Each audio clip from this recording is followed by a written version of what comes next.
Assalamualaikum warahmatullahi wabarakatuh. Video ini dibuat sebagai penguat indikasi bahwa XRF itu tidak bisa menembus atau penetrasinya sangat tipis sekali, sebagai tambahan informasi dari video sebelumnya mengenai hal yang sama, yaitu kemelesetan nilai XRF ya. Jadi singkat ceritanya begini, saya mendapatkan bahan dari Papua dengan kode HB112. Pemilik bahan mempunyai XRF dan sudah puas memeriksa bahannya bahwa di bahannya ada palladium atau PD. Salah satunya ini di 0,2% dan 0,5%, dan pada analisa pada dia upah juga ke BRIN ya. Jadi PD-nya ada 0,5% ya, 0,5%.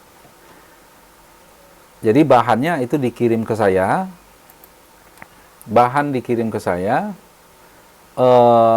lalu saya bijihkan dan murnikan, coba murnikan dulu seadanya, dan pada waktu pemrosesan, biji yang terjadi biji kecil-kecil, karena bahan yang saya proses itu sangat kecil, sangat sedikit maksudnya, 50 gram, 100 gram, jadi bijinya itu kecil-kecil sekali, halus-halus seperti pasir, yang logamnya.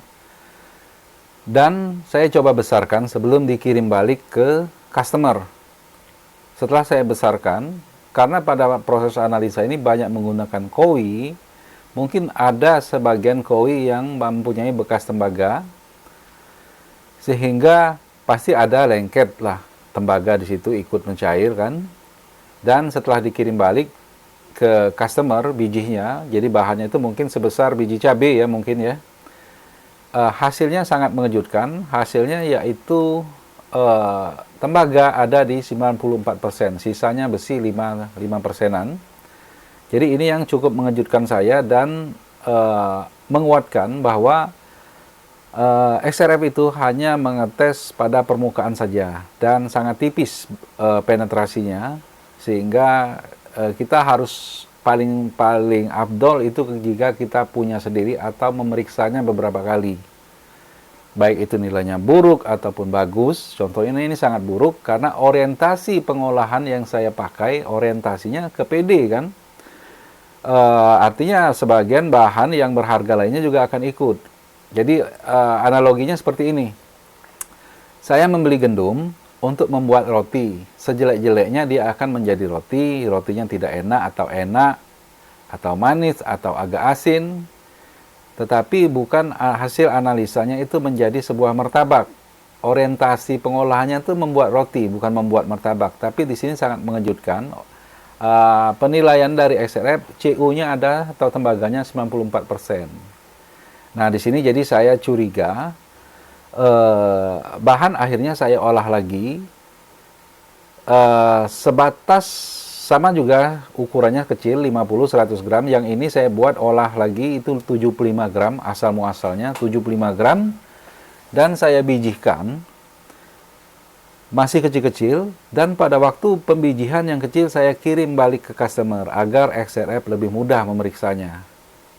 Dan ternyata setelah diperiksa dengan XRF hasilnya sesuai harapan, yaitu pada bahan biji yang kecil itu ada AU 3,6%, PD 6%, RH 5%. Jadi untuk limbah air juga saya sertakan, jadi limbah dari bahan juga tidak ada lagi PD-nya, tidak terdeteksi.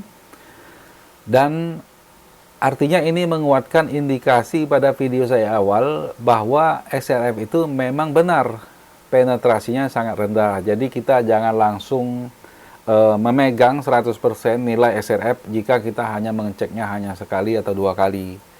Sebaiknya kita mengeceknya beberapa kali atau membuatnya menjadi logam. Bahkan pada posisi logam yang pertama saja yang saya besarkan, karena ada sebagian tembaga pada bijinya, tidak seluruhnya terselimuti tembaga, memang ada tembaga, itu dianggap tembaga semua. Jadi walaupun di dalamnya saya sangat yakin karena orientasi pengolahannya ya pasti hilang tembaganya atau sangat sedikit ya.